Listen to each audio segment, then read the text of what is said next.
বন্ধুরা, ইতিমধ্যেই পশ্চিমবঙ্গের হাজার হাজার কিন্তু কাস্ট সার্টিফিকেট বাতিল হচ্ছে। অর্থাৎ আপনার যদি SC certificate, OBC certificate, ST certificate থেকে থাকে, তাহলে কিন্তু আপনারও যে কাস্ট সার্টিফিকেট সেটাও কিন্তু হতে পারে। এবারে সেই কাস্ট সার্টিফিকেটটা কাদের বাতিল হচ্ছে, ঠিক আছে, কেনই বা বাতিল হচ্ছে, সবটাই কিন্তু জানাবো আজকের এই ভিডিওর মাধ্যমে, এবং কিভাবে আপনারা রিভেরিফিকেশন করতে পারেন সবটাই কিন্তু জানতে পারবেন আপনারা আজকের এই ভিডিওর মাধ্যমে। সুতরাং বন্ধুরা, ভিডিওটি সত্যিই প্রত্যেকের জন্য গুরুত্বপূর্ণ হতে চলেছে, সুতরাং ভিডিওটি একটুও মিস করবেন না, ঠিক আছে, একেবারে শেষ পর্যন্ত দেখবেন। বন্ধুরা, ইতিমধ্যে আপনাদেরকে আমি দেখাচ্ছি অন স্ক্রিনে যে 27শে জুলাই, ঠিক আছে, বেশ অনেকগুলো কিন্তু কাস্ট সার্টিফিকেট বাতিল করা হয়েছে। এখানে তাদের ডিটেলসটা পুরোপুরি দেখা যাচ্ছে যে কাদের কাদের বাতিল হয়েছে, কোন কাস্ট সার্টিফিকেট নাম্বার আছে, অথরাইজ কে কারা বাতিল করেছে, একটা এন্টায়ার লিস্ট কিন্তু আপনারা দেখতে পাচ্ছেন। এবার পরিষ্কার বলে দিচ্ছি, এই মুহূর্তে দাঁড়িয়ে যদি আপনারা এই লিস্টে আপনার নিজের নামটা না দেখতে চান, তাহলে কিন্তু আপনাকে সত্তর কিন্তু আপনার যে রিভেরিফিকেশান, কাস্ট সার্টিফিকেটের রিভেরিফিকেশানটা করতে হবে, ঠিক আছে। এবং আজকের ভিডিওতে আমি পুরোটাই বলবো যে কিভাবে করবেন, কোথায় গিয়ে করবেন, কি কি ডকুমেন্টস লাগবে রিভেরিফিকেশান করতে, সবটাই কিন্তু জানতে পারবেন। তো চলুন আমরা একটা ওয়েব পেজে চলে যাই, সেখান থেকে আমরা পুরো বিষয়টা জানতে পারবো। দেখুন, পরিষ্কার কথা হচ্ছে কি, বর্তমানে দাঁড়িয়ে কিন্তু সরকার প্রতিটা জিনিস কিন্তু যাচাই করে দেখছে। অর্থাৎ তার মধ্যে থেকে কিন্তু কৃষক বন্ধু যেমন, ঠিক আছে, লক্ষ্মী ভাণ্ডারের যারা পেত, তারা যখন অন্নপূর্ণা ভাণ্ডার পাওয়া শুরু করলো, তাদেরও কিন্তু ভেরিফিকেশান হচ্ছে, ঠিক আছে। বিধবা ভাতা, বার্ধক্য ভাতা, তাদেরও ভেরিফিকেশান হচ্ছে। অর্থাৎ সরকার কিন্তু ধরতে গেলে প্রায় রেশন কার্ড থেকে শুরু করে নানান বিধি, কিন্তু যত ওয়েলফেয়ার স্কিম থেকে শুরু করে নানাবিধি উপভোক্তারা যারা বিভিন্ন রকম সুযোগ সুবিধা পেতেন, সার্টিফিকেট থেকে শুরু করে। তো এখানে পরিষ্কার কথা, এখন বর্তমান আমাদের যে সরকার রয়েছে, তারা কিন্তু খুব ভালো করে পুরো জিনিসটা খতিয়ে দেখছে, যাচাই করে দেখছে, কোনো ভুয়ো যদি জিনিস পাওয়া যায় সেটাকে বাতিল করা হচ্ছে, ঠিক আছে। তো এই মতো অবস্থায় কাস্ট সার্টিফিকেটের ক্ষেত্রেও কিন্তু একই নির্দেশিকা জারি হয়েছে পশ্চিমবঙ্গের তরফ থেকে, ঠিক আছে। এবারে যাদের 2011 সালের পর থেকে, ঠিক আছে, যাদের 2011 সালের পর থেকে এসসি সার্টিফিকেট, এসটি সার্টিফিকেট বা ওবিসি সার্টিফিকেট হয়েছে, তাদের কিন্তু প্রত্যেককেই এই ভেরিফিকেশান করতে হবে, ঠিক আছে। ওকে, মোট হচ্ছে কি 1,69,00,000 শংসাপত্র যাচাই সরকারি ড্রাইভ একটা চালাচ্ছে, ঠিক। আপনার সার্টিফিকেট বাতিল হওয়া থেকে বাঁচতে সম্পূর্ণ তথ্যটা কিন্তু আপনাকে পুরোপুরি জানতে হবে, ঠিক আছে। মূলত কাদের ভেরিফিকেশান হবে সেটা একটুখানি আপনাদেরকে একেবারে ভেঙে বলে রাখি। মূলত দেখুন, 2011 সাল থেকে 2026 সালের মে মাসের মধ্যে ইস্যু হওয়া সার্টিফিকেট, দুয়ারে সরকার অথবা অন্য কোনো মাধ্যমে ইস্যু করা কাস্ট সার্টিফিকেট সত্যতা যাচাই করতে এবং ভুয়ো সার্টিফিকেটকে বাতিল করতে সরকার এই ড্রাইভটি কিন্তু চালাচ্ছে। যদি আপনার সার্টিফিকেট 2011 সালের পর ইস্যু হয়, তবে আপনাকেও কিন্তু অবশ্যই রিভেরিফিকেশান করাতে হবে। হ্যাঁ বন্ধুরা, ঠিকই শুনেছেন, আপনাদের সার্টিফিকেট 2011 সালের পরে হলে আপনাকে কিন্তু অবশ্যই রিভেরিফিকেশান করাতে হবে। এবারে প্রশ্ন হলো যে রিভেরিফিকেশান করতে কিভাবে করবেন আর কি, ঠিক আছে। রিভেরিফিকেশান করতে আপনাকে কিন্তু একটা ফর্ম ফিল আপ করতে হবে, ঠিক আছে, ফর্ম নাম্বার 4, ঠিক আছে, সেটা আপনাকে ফিল আপ করতে হবে, ঠিক আছে। এবারে এটা কোথায় পাবেন, পরিষ্কার কথা, আপনার যদি আপনার কি বলুন তো, প্রতিটা এলাকায় যত বিডিও অফিস আছে, সেখানে কিন্তু যাদের যাদের এই রিভেরিফিকেশান করতে হবে, বিডিও অফিসারদের কাছে একটি লিস্ট আসছে। সেই লিস্ট অনুযায়ী কিন্তু বিডিও অফিসাররা বা সরকারি আধিকারিকরা প্রত্যেকটা বাড়িতে গিয়ে কিন্তু সেই রিভেরিফিকেশান ফর্ম একটি দিয়ে আসছে, যেটা ফর্ম নাম্বার 4 একটি দিয়ে আসছে, ঠিক আছে। তো ওই ফর্মটা আপনি বাড়িতে বসে ফিল আপ করে কিন্তু জমা দিতে পারেন, কিংবা আপনি কিন্তু সরাসরি বিডিও অফিসে গিয়ে যোগাযোগ করতে পারেন এবং এই ফর্ম রিগার্ডিং কিন্তু কোয়েরি করতে পারেন। এবারে আপনার কাছে যদি ফর্ম দেয় বা আপনি যদি গিয়ে ফর্মটা চেয়ে ফিল আপ করতে চান, তাহলে আপনাকে কি কি তথ্য দিতে হতে পারে সেটা একটু আপনাদেরকে জানিয়ে রাখি। মূলত আপনার প্রাথমিক সম্পূর্ণ তথ্য দিতে হবে, ঠিক আছে। ওকে ওকে আপনাকে প্রাথমিক তথ্য দিতে হবে, ঠিক আছে, আবেদনকারীর নাম, ঠিক আছে। তাই এছাড়া কি আপনার বাবা বা অভিভাবকের নাম দিতে হবে, ভিলেজ পোস্ট, গ্রাম পোস্টের নাম দিতে হবে, এসসি সার্টিফিকেট, এসটি সার্টিফিকেট না ওবিসি, সেটা সঠিক ঘরে কিন্তু টিক চিহ্ন দিতে হবে, ঠিক আছে। এবং 8 জন প্রতিবেশীর তথ্য সবচেয়ে গুরুত্বপূর্ণ কিন্তু এই বিষয়টা। অর্থাৎ দেখুন, শুধুমাত্র 2011 সালের আগে ইস্যু হওয়া সার্টিফিকেট ধারীদের নামই দিতে হবে, 2011 সালের পরে সার্টিফিকেটদের নাম দিলে হবে না। অর্থাৎ আপনার কাস্ট ক্যাটাগরিতে পাড়া প্রতিবেশী বা গ্রামের 8জন ব্যক্তি তথ্য দিতে হবে যাদের যে কাস্ট সার্টিফিকেটটা 2011 সালে তৈরি হয়েছে, ঠিক আছে। তাদের নাম দিতে হবে, তাদের বাবার নাম দিতে হবে, ঠিকানা দিতে হবে, ভোটার কার্ড নম্বর দিতে হবে, কাস্ট সার্টিফিকেট নাম্বার দিতে হবে 2011 সালের আগে ইস্যু করা।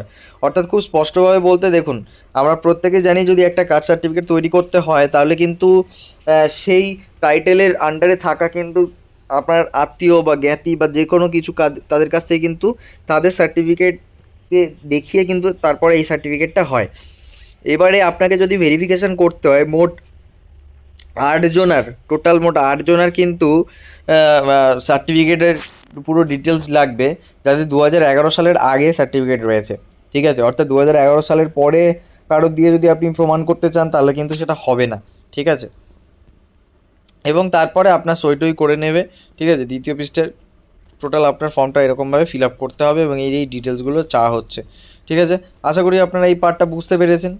এবারে কি কি প্রয়োজনীয় নথিপত্র বা কী প্রয়োজনীয় কাগজ দেখতে চাইছে সেটা একটুখানি আপনাদেরকে জানিয়ে রাখি। মূলত আপনার আধার কার্ড লাগবে, ভোটার কার্ড লাগবে, রেশন কার্ড লাগবে, ঠিক আছে। আধার ভোটার রেশন হয়ে গেল, Aadhaar card, voter card, ration card. তারপরে হচ্ছে কি আপনার বিদ্যালয় বা স্কুল সার্টিফিকেট, ঠিক আছে। আপনাকে কিন্তু অবশ্যই করে নিজের স্কুল সার্টিফিকেটটা কিন্তু দিতে হবে, ঠিক আছে। এবং এর সঙ্গে সঙ্গে কিন্তু জন্ম সার্টিফিকেট অথবা মাধ্যমিকের অ্যাডমিট কার্ড হয়তো আপনাকে দিতে হতে পারে। তারপরে বর্তমানে কাস্ট সার্টিফিকেটের জেরক্স লাগবে এবং সম্প্রতি রঙিন ছবি কিন্তু লাগবে। অর্থাৎ এটা ভেরিফিকেশান করতে এই সমস্ত ডকুমেন্টসগুলো লাগবে। আমি আরেকবার বলে দিচ্ছি, দেখুন Aadhaar card, voter card, ration card থেকে শুরু করে তারপরে লাগবে হচ্ছে গিয়ে আপনার বিদ্যালয়ের সার্টিফিকেট, ঠিক আছে, অর্থাৎ স্কুল সার্টিফিকেট, তারপরে জন্ম সার্টিফিকেট, তারপরে বর্তমানে কাস্ট সার্টিফিকেটের জেরক্স লাগবে, সম্প্রতি রঙিন পাসপোর্ট সাইজের ছবি লাগবে, ঠিক আছে। এবং এছাড়াও পিতামাতার নথিও কিছু লাগবে, পিতামাতার আধার কার্ড, ভোটার কার্ড লাগবে। ভোটার লিস্ট থেকে যে পাতায় আবেদনকারী বাবা মার নাম আছে সেটার কিন্তু একটা কপি লাগবে, ঠিক আছে। আপনারা ভোটার লিস্ট ডাউনলোড কীভাবে করবেন, ইসিআই নেট অ্যাপ ডাউনলোড করেও করতে পারেন বা আপনি গুগল ক্রমে এসে হচ্ছে কি ভোটার কার্ড লিখলে কিন্তু আপনি তারপরে ফার্দার স্টেপ ফলো করলে কিন্তু আপনারা ওই ভোটার লিস্টটা ডাউনলোড করতে পারবেন এবং তারপরে কিন্তু সেই লিস্ট থেকে নিজের বাবা মার নাম কিন্তু দিতে পারবেন। এবার বলছে বংশ এবং তালিকা এবং অন্যান্য নথিপত্র। দেখুন পরিবারের রক্তের সম্পর্ক কারোর 2011 সালের আগে যদি কাস্ট সার্টিফিকেট থাকে তাহলে এটা কিন্তু দিতে হবে, ঠিক আছে। এবং বংশ তালিকা অর্থাৎ যার এই পার্টটা তো বুঝতে পেরেছেন। এবার বংশ তালিকা, ঠিক আছে, যার সার্টিফিকেট দিচ্ছেন দাদু থেকে শুরু করে তার সাথে আপনার সম্পর্কের উল্লেখ করে সার্টিফিকেট নম্বর সহ তালিকা দিতে হবে আপনাকে। অর্থাৎ একটা ফ্যামিলি ট্রি এখানে চেয়েছে, ঠিক আছে।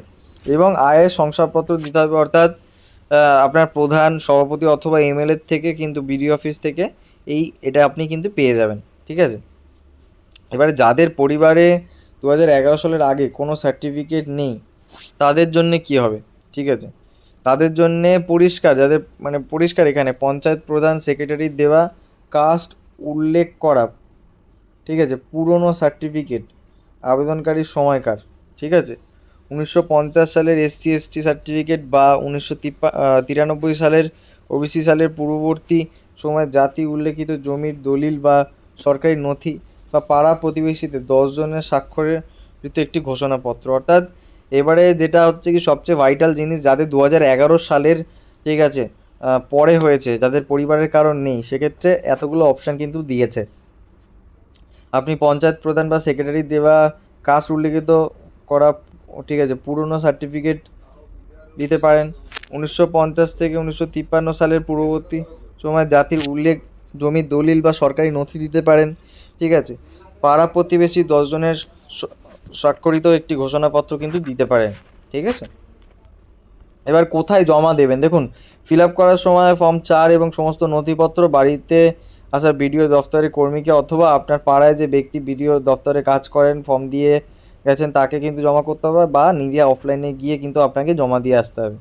এবার অনলাইনে স্ট্যাটাস বা বাতিল তালিকা কিভাবে চেক করবেন সেটা নিয়ে আমি আপনাকে না হয় ওয়েবসাইটে গিয়েই দেখিয়ে দিই যে কোত্থেকে আপনারা দেখতে পাবেন যে আপনার তালিকা থেকে নাম বাদ পড়লো কি না বা ভেরিফিকেশান হওয়ার পরে কী স্টেপ রয়েছে সবটাই কিন্তু আমি দেখিয়ে দিচ্ছি, ঠিক আছে। তার জন্য আপনাকে কিন্তু চলে আসতে হবে একটা ওয়েবসাইটের নাম এখানে আমরা দেখতে পাচ্ছি স্পষ্টভাবে, ঠিক আছে, অনগ্রসর কল্যাণ .gov.in, ঠিক আছে।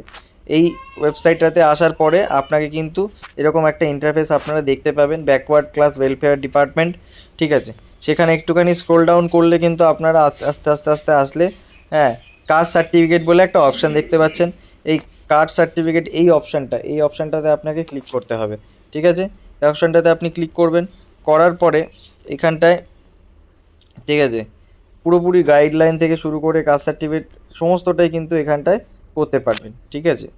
এবারে বিষয়টা হচ্ছে যে আপনার, ঠিক আছে, এই মুহূর্তে দাঁড়িয়ে আপনার হয়তো মনে হতে পারে যে আমার সার্টিফিকেট কি ক্যান্সেল হবে, 100 বার কিন্তু হতে পারে। তার কারণটা হচ্ছে কি আমি বলে দিচ্ছি। এখানে দেখতে পাচ্ছেন নোটিশ বোর্ড, ঠিক আছে, এটা হচ্ছে রিসেন্ট নোটিশ বোর্ড। এখানে দেখুন ক্যান্সেলেশন অফ কাস্ট সার্টিফিকেট, ঠিক আছে, ক্যান্সেলেশন অফ কাস্ট সার্টিফিকেট, অর্থাৎ যাদের যাদের রিভেরিফিকেশন করছে, যারা যারা আবেদন করছে, ঠিক আছে, বা যারা যারা আবেদন করে অ্যাপ্রুভাল পাচ্ছে না, তাদের কিন্তু একটা পুরো লিস্ট প্রকাশিত হচ্ছে।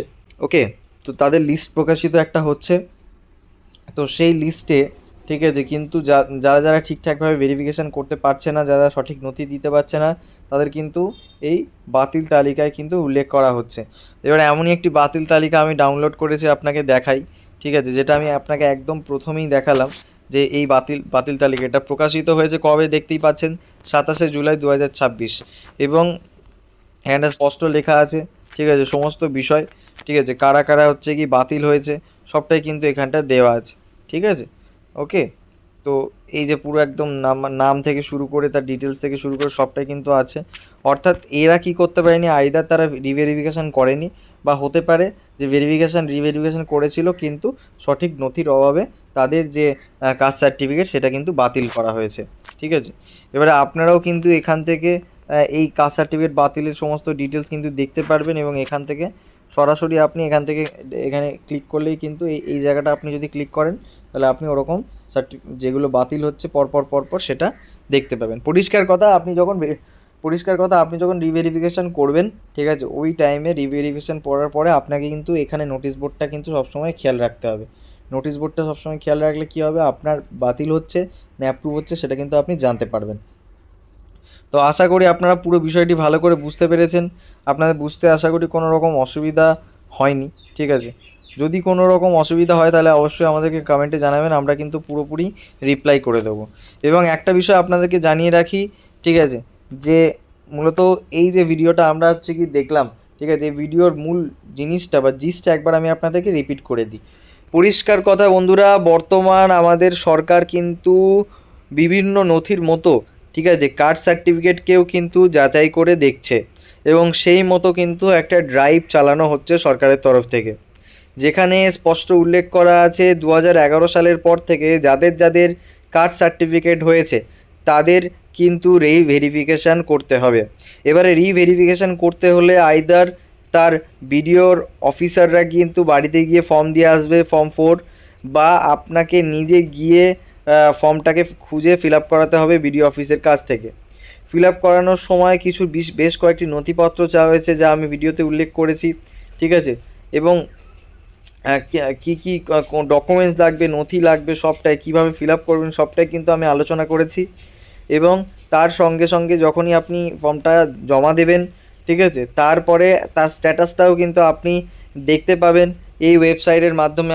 আপনি এই ওয়েবসাইটের মাধ্যমে কিন্তু দেখতে পাবেন যে আপনার এই মুহূর্তে দাঁড়িয়ে কাস্ট সার্টিফিকেটের স্ট্যাটাস কী আছে সেটা চেক করতে পারবেন, এবং আপনার কি বাতিল তালিকায় আপনার নাম কি বাতিল হলো কি না সেটা চেক করার জন্য আপনাকে কিন্তু এই onogrosarkolyan.gov.in এই ওয়েবসাইটটিতে এসে নোটিশ বোর্ডে কিন্তু আপনারা এখান থেকে দেখতে পারেন যে আপনার নামটা বাতিল হলো না, ঠিক আছে। অতএব আশা করি আপনারা পুরো বিষয়টি স্পষ্টভাবে বুঝেছেন, ঠিক আছে। আর এছাড়াও যদি কোনো রকম বুঝতে অসুবিধা হয় তাহলে আমাদের কমেন্ট বক্স খোলা আছে, আপনারা এসে কমেন্ট করতে পারেন। এবং আপনারা কোন এলাকা থেকে ভিডিওটা দেখছেন অবশ্যই কমেন্টে জানাবেন, এবং আপনার এলাকায় কি হচ্ছে সেই আপডেটটাও কিন্তু আমরা তাহলে আপনাকে প্রোভাইড করাতে পারবো। তো বন্ধুরা, আমাদের চ্যানেলে যদি আপনারা নতুন হয়ে থাকেন তাহলে বলবো বারবার করে চ্যানেলটিকে সাবস্ক্রাইব করে দিন, ভিডিওটি ভালো লাগলে ভিডিওটিতে একটি লাইক করে দিন। দেখা হচ্ছে পরে নতুন কোনো একটা আপডেট নিয়ে। Till then tata, bye bye, take care, ভালো থাকবেন।